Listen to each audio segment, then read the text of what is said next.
Good afternoon, everyone. My name is Colin McGrath, and I'm the Director of CXC Health. So welcome to today's webinar, Exploring Digital Health Opportunities, Shaping the Future Workforce. Before we dive into today's topic, I'd like to give a brief introduction to CXC and CXC Health. CXC is a global leader in workforce solutions, helping organizations manage and optimize their contingent workforce. At CXC Health, we specialize in providing skilled professionals for digital healthcare projects, ensuring our clients have the right talent to successfully navigate digital transformations in healthcare.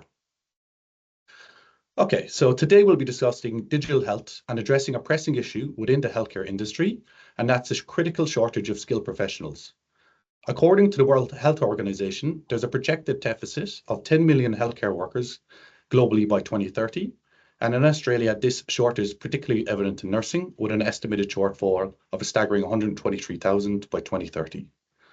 These statistics underscore the urgent need for strategic interventions to bridge the gap between supply and demand in the workforce.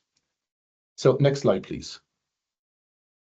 Okay, so despite the workforce challenges, there's immense potential for growth and innovation in the healthcare sector, particularly in digital health. The global digital health market is projected to reach a revenue of around 193 billion this year, with other reports predicting reaching an astonishing 456 billion by 2026. This growth signifies significant opportunities for transformative change and technological advancement within the healthcare industry.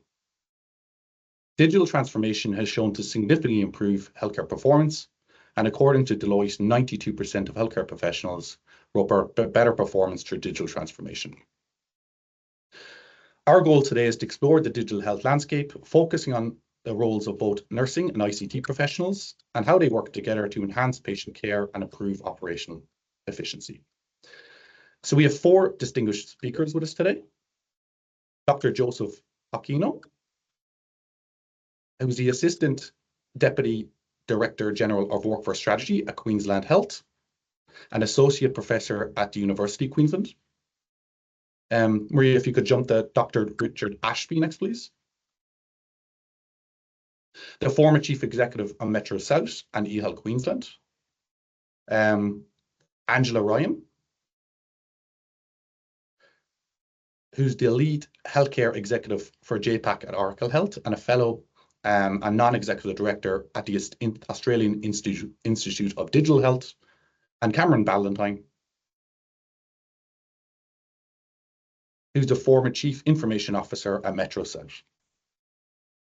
So our discussion will cover areas such as empowering nurses and ICT professionals with digital tools, intermediary roles in digital health, training and development for digital proficiency, and leadership roles within healthcare and technology implementation, along with future trends in healthcare technology. Please feel free to ask questions throughout the webinar in the chat, and we'll endeavour to get to these at the end, but if we don't, we'll follow up with an email afterwards. Now, I'd like to give each of our speakers a moment to introduce themselves. Maybe Dr. Joseph, let's begin with you. Thanks very much for the introduction, Colin, and good afternoon to everyone who's joining us online. So as Colin mentioned, I work for Queensland Health, and in particular, my role is focused on workforce strategy.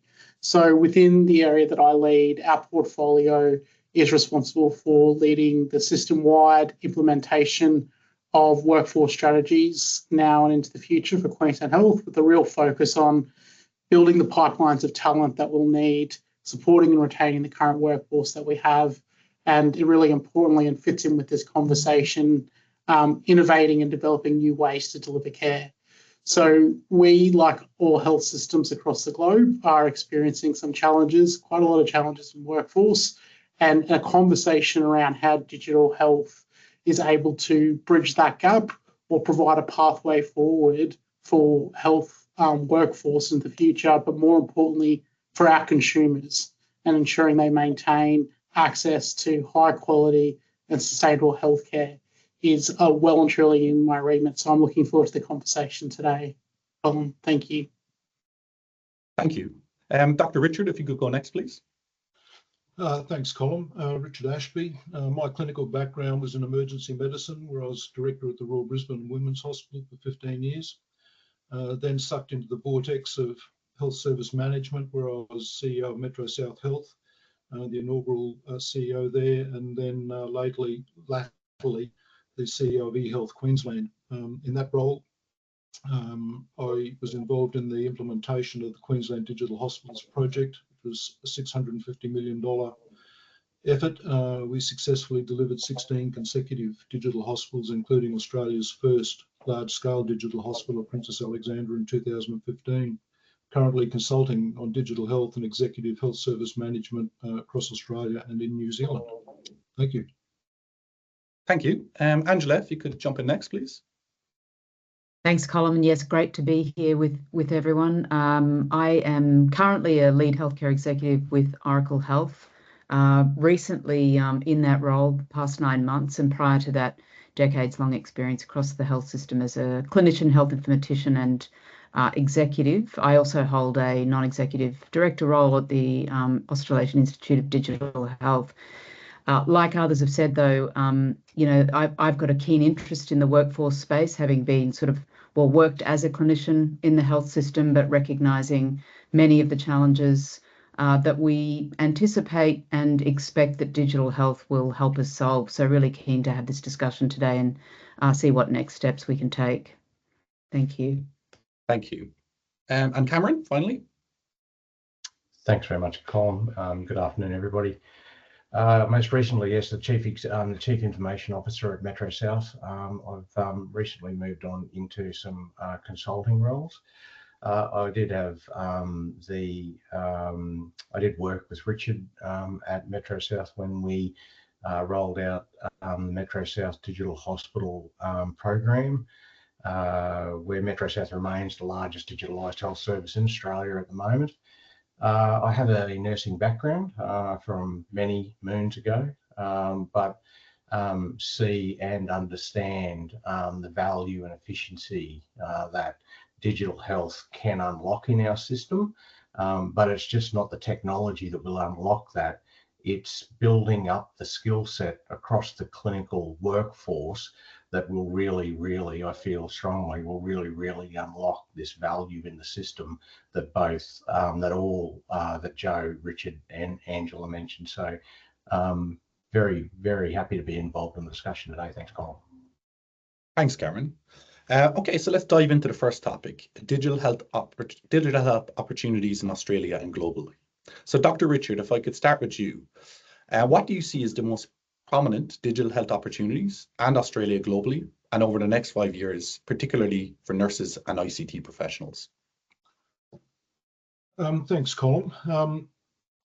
I think there are enormous opportunities in digital health, both in Australia and globally over the next 5 years, to the extent that I don't believe that there will be any development, progress or innovation in any aspect of healthcare, be it ranging from consumer healthcare through hospital and health services, aged care, that will not have a significant digital health component.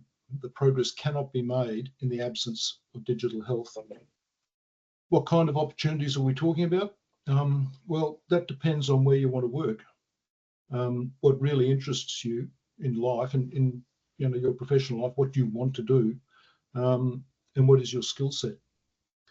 There will be different opportunities in different places depending on the relative digital maturity of the place that you want to work in. For example, in some places there will be opportunities to implement a basic IEMR. Some jurisdictions are still 97% on paper. Those health services can never achieve the quality and efficiency of delivery from matching digital hospitals. They can't do it. You cannot do it in the absence of digital health. In some places where the digital foundations are in place, and there are places in Australia that are fully digital, and certainly overseas, places like Israel, every health service provider in Israel has been fully digital for a decade.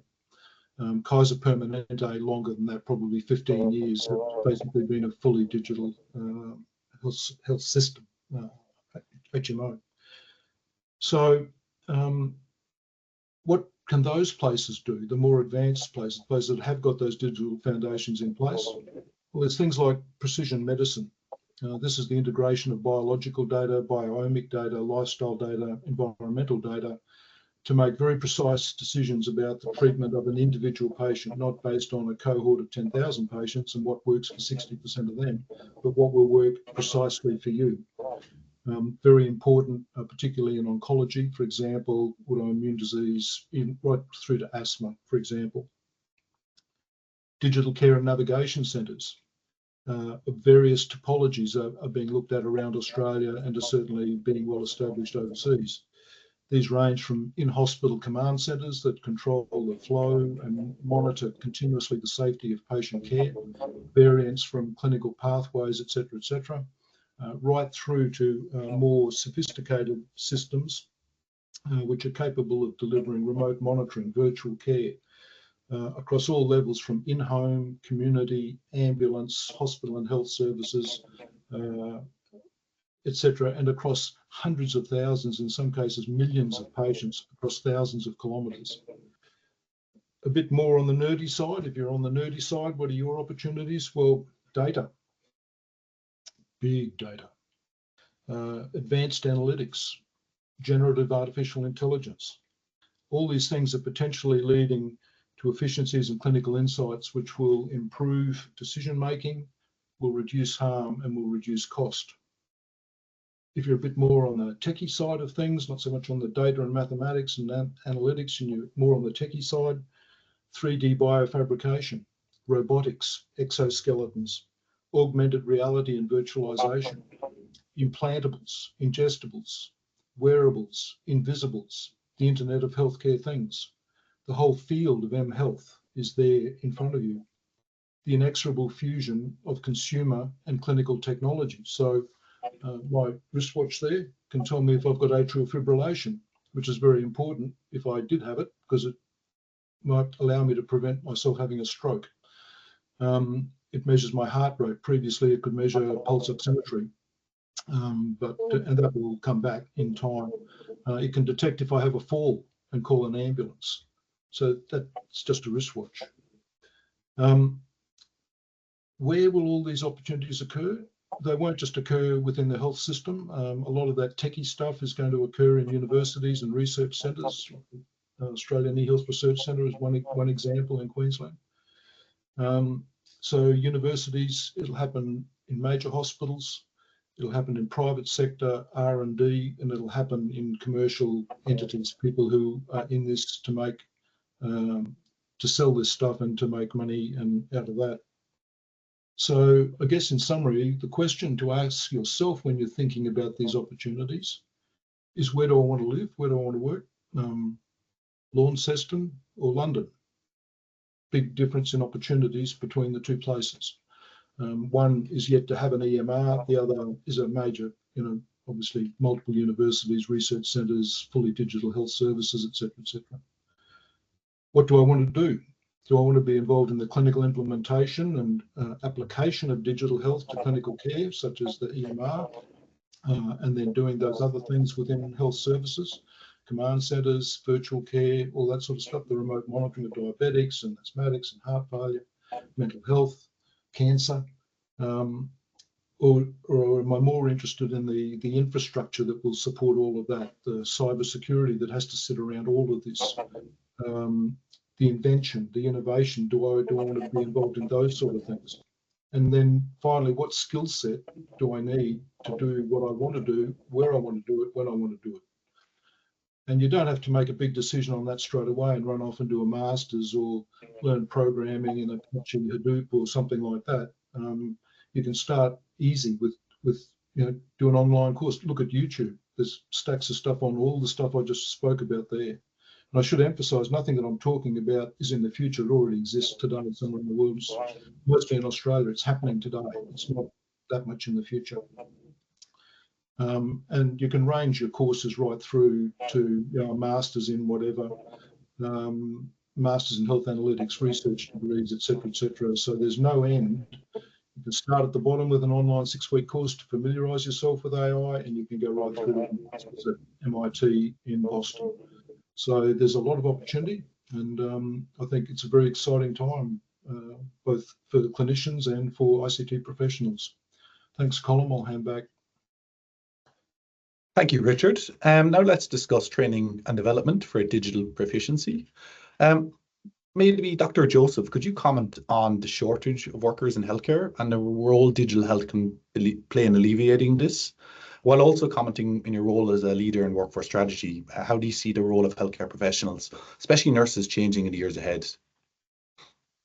Thanks for that question. I think I should start when we're talking about digital health and building on some of the comments that Richard made around, technologies and moving in that direction, even though we're already, a lot of areas are already there now, is when it comes to connecting this with workforce shortage, there will always be a place for humans in our workforce in the health sector.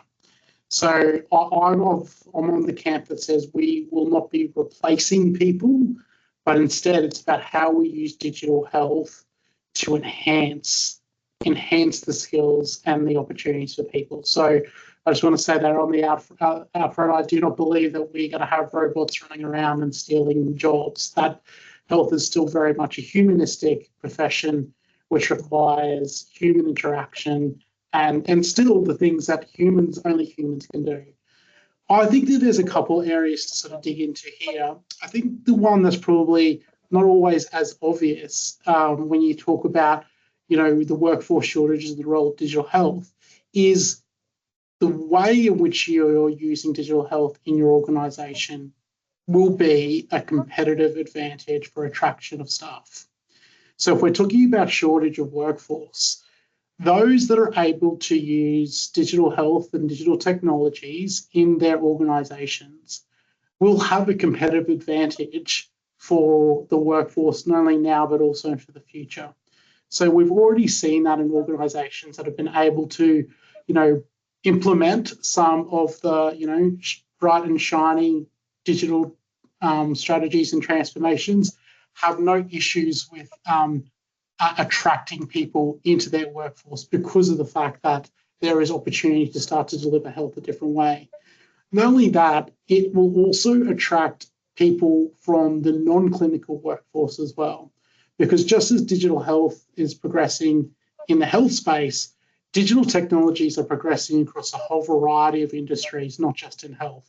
So it means that what we're going to need is not only really skilled clinicians to be able to work in this environment, but we also need the ICT and the people who are non-clinical who are supporting these technologies to be able to ensure that our clinicians are able to leverage and use the applications, the technologies, the platforms that are being used in a health environment. So the non-clinical workforce is very, very important moving forward, but not only now, but also moving forward. When you start thinking about the role that digital health will have on, say, a group like nurses, and we think about not only today, but in the future, is I normally think of it in relation to sort of three areas, and that's around how these technologies extend the potential of the clinician, how they enhance the potential of the clinician, and also how they sort of replace some of the things around the clinician. So when I say extenders, I mean examples where we're using technologies to extend when and how and where people do their work. So the real obvious one here is, telehealth and providing remote care. Nurses are already doing this work now, but in the future, I actually see a lot more roles where nurses may not have to be working inside a physical hospital for the majority of their time or their career and still be able to provide high quality healthcare. So that's extending the opportunities for people to access healthcare, but also for nurses to be able to deliver healthcare.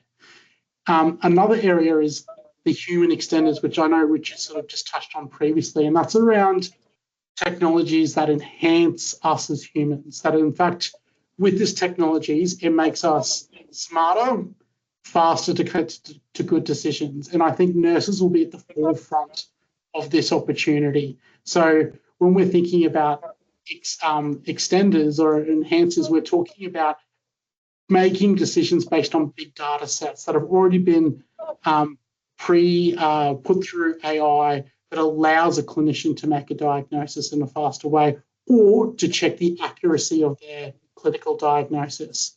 So this will be really helpful for our nursing workforce, especially when you think about triage nurses and people who are working in emergency departments, when we've got a consumer group that are presenting at these environments with all of their wearables, all their biometric information already there, ready to go. It'll provide an opportunity for decisions to be made faster and safely. And the last one is around that reforming or shaping.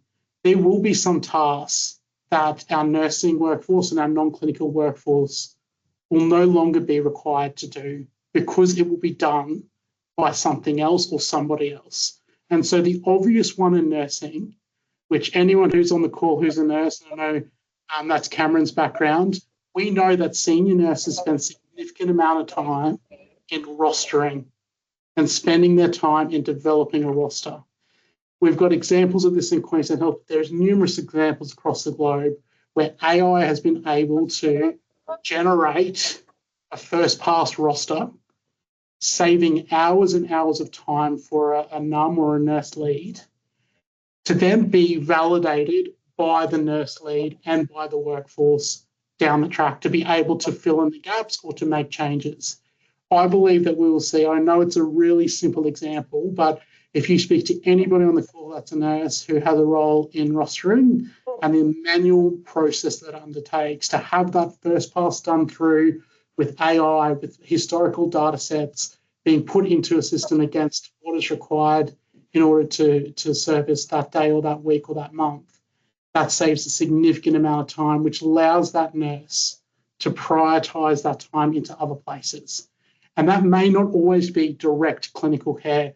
That could be providing that nurse or that NUM opportunity to be thinking strategically about the future of the service, to be thinking about different models of care, to be thinking about more innovative ways in which to use other technologies and other digital enhancements to be able to provide the care in a faster way and a more sustainable way to our consumers. So I just want you to, the last point is really important. I think that sometimes when we talk about opportunities in digital health, we sort of think, oh, well, we'll take away some of these tasks, which means you spend more time delivering care, which is great if that's the case. But the reality is there's also other ways where we can get more benefited that when we give clinicians back some time. And that could be in things like research as well. So I just don't want to say that everything has to be directed back into delivering care. Well, that's really important. But there's a lot of other things that we can have our clinical workforce doing as well, which they are not getting the opportunity to do. Thank you. Thanks, Joseph. Angela, coming to you. So as a director of the Australian Institute of Digital Health, how would you view the breadth and maturity of education, training and development opportunities in digital health for nurses and ICT professionals in Australia? Thanks, Colin, and great insights from Joe and Richard there. Couldn't agree more. I think when I think about the sort of, I guess, the breadth and depth, I wanted to just start by referring to a particular survey that's been run in previous years. It's known as the HIDDIN, HIDDIN survey, and it's a digital health workforce survey that's open sort of pretty much to anyone who self-identifies, and it's run out of RMIT, the University of Melbourne, and also in concert with the DHCRC, and by Professors Karen Butler Henderson and Kathleen Gray and others. And I think what it does, it's kind of the only one of its kind, particularly in region, and it looks at sort of the profiles of the workforce, looks at the education and career patterns, it looks at workforce structures, and it also looks at sort of shortfalls, I guess. And I think there's a bit to unpack with the findings. We don't have the bandwidth to do that today, and perhaps we could share that if people are interested in looking at those findings. But one of the things that really stands out for me, it's a relatively ill-defined workforce, but also of those surveyed, I think roughly 73% did not have a digital health credential.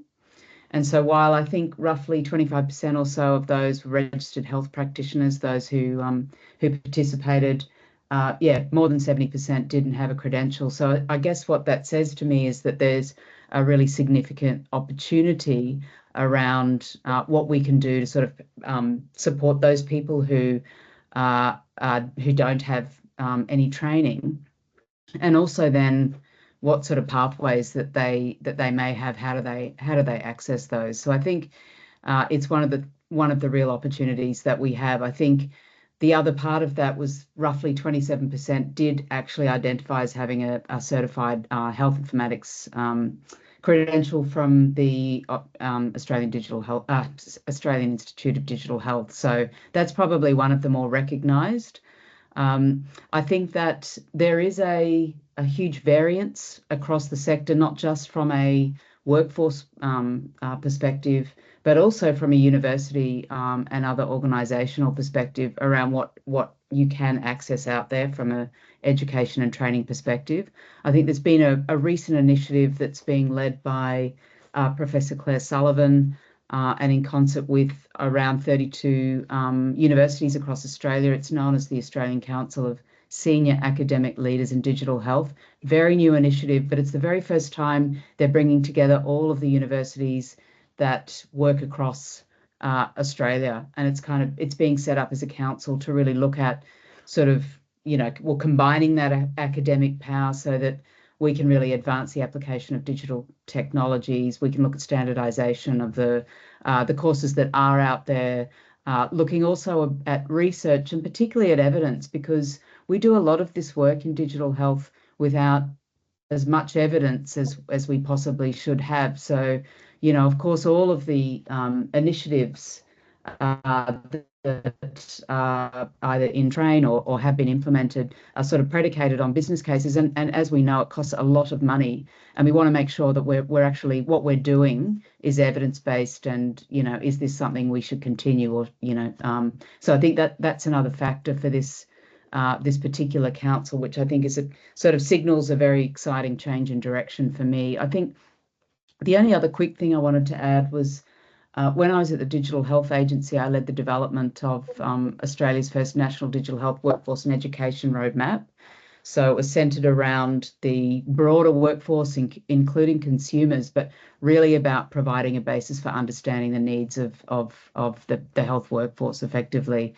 I think one of the really great outputs from that was the development of a series of digital role profiles. And so it sort of came up with about 8 different profiles across the sector, ranging from frontline to health informatician to executives, well, even to consumers, administrators, those who work in support roles, but kind of really identified what are the different requirements for each of those particular roles. And obviously, for someone like me who used to work as a nurse, but also as an executive, as a health informatician, there's a range of different personas that I sit across, but it gives me an indication of what it is I should be thinking about. So I think it's a really valuable tool, because it is very clear about identifying what's needed, and then it's also a really great opportunity to look at, well, where are the gaps?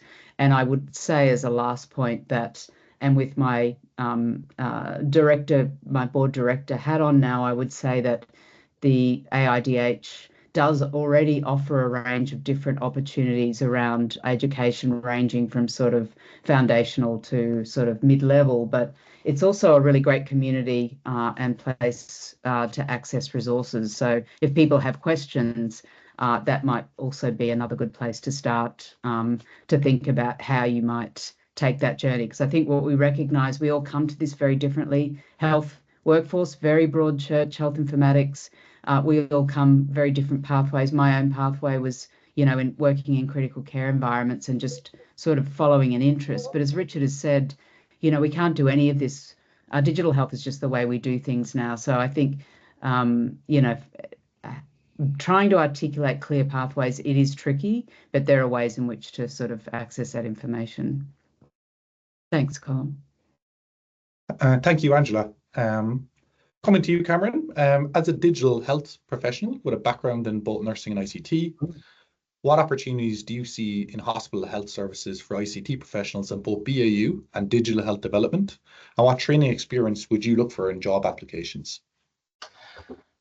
Thanks, Colin. And look, based on the discussion so far, I really wish you'd thrown to me first, because it's going to be a hard card to follow based on Richard, Joe, and Angela's commentary.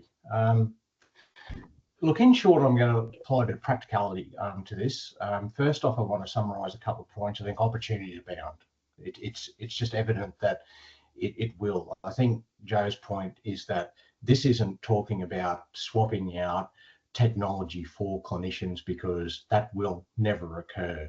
I remember being in an executive engagement piece one day with through a consulting company, and the opening video was someone getting out of bed, an AI thing assessing them and saying, gee, you know, Cameron, you've got a temperature, I've already made an appointment with a GP, and everyone knows that's, you know, a fantasy, because we can't get in to see GPs these days.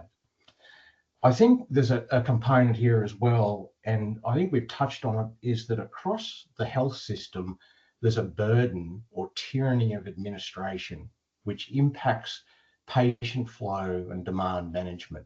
And it impacts clinicians and administrative staff, and the outcome we see from hospitals every day. Joe, I think your example around rostering was just spot on, because why have we got a population of senior nurses with an inordinate amount of clinical experience rostering people on?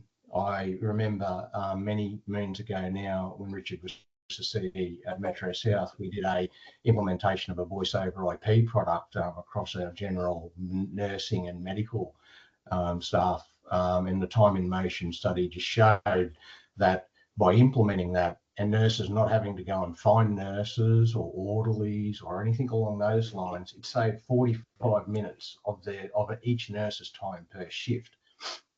And I think that comes to my second point, is that we've got to be pushing here for everyone, regardless of them being a expert medical consultant in their field, a senior nurse, a junior nurse, an enrolled nurse, and an administrative assistant, to be working at top of scope.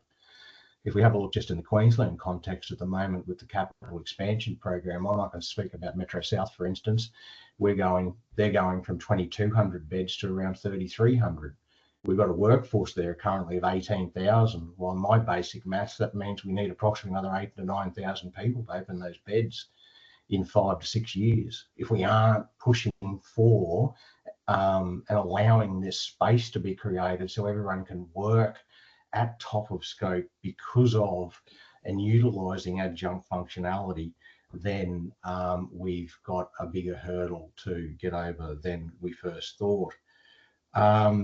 I think, me being last as well, Colin, I can probably be a little controversial. I have no interest in saving any money in health. I don't think we're going to spend any less money than we are now.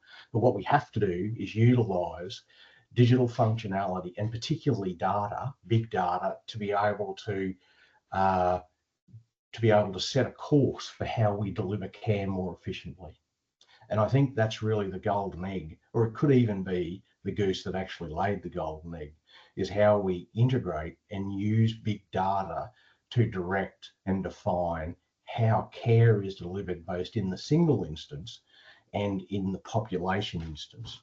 I really think that's where it is. So getting down to a bit of practicality around where the roles lie, out of our digital hospital implementation in Metro South, I led the creation of a function there around digital health clinical consultants. And this was around working in between that space between clinicians, technology, and the patient, because no digital technology is perfect, and it always needs to be translated into clinical use. But then the clinical application, the clinical workflows need to be translated back into that digital technology as well. And people with clinical backgrounds that look for advancing their knowledge in fields such as analytics, data analytics, developers, data scientists even, informatics courses. These are really where the value can be unlocked with understanding the clinical context and the digital context as well. So, so I think the digital journey is well underway, as Richard and everyone has clearly said, but this field has so many opportunities, and it comes down to the jurisdictions, I think, that we work in to unlock these and for us to be at the forefront of them. Fantastic. Thanks, Cameron, and thanks to all the speakers. I see that a question has come through, so I might jump to that question. So Joanne, thanks for sending through a question. The question is, I'm a cybersecurity educator and awareness specialist and ex-nurse. Digital health is game-changing, though it also raises critical concerns. What are your thoughts on how we educate staff to ensure the security of personal and sensitive information in digital healthcare systems? This includes the availability of data to ensure continuity of care in the event of an incident. Who'd like to tackle that question?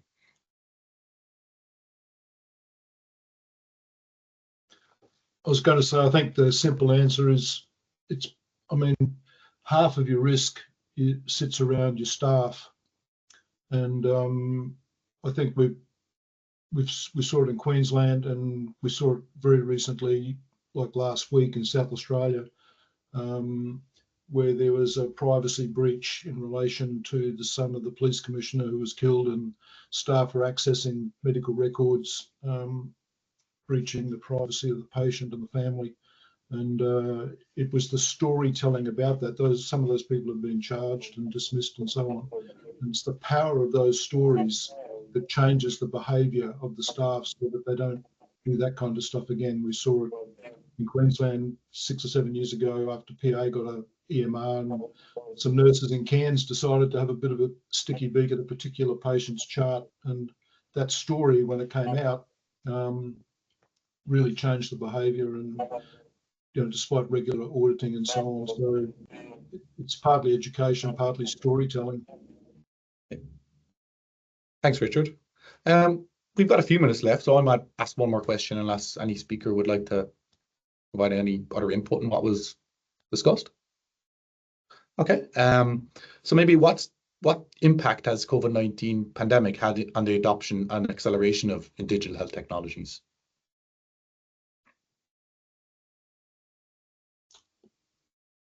Who would like to tackle that? Angela? Sure. Look, I was just going to say, I mean, it's been monumental. Obviously, what we wanted or had been trying to do for, I guess, many years, accelerated overnight. And I think what we saw with that is that, well, simply there was no other choice, in order to continue to service the community, to treat people when they, were sick, when had to be in quarantine, had to have access to medical treatment. Then there was simply no other option. I mean, I think what was interesting about it was that, it's not as though the case hadn't ever been made previously around the benefits of telehealth. There's a lot of evidence around that and had been for decades.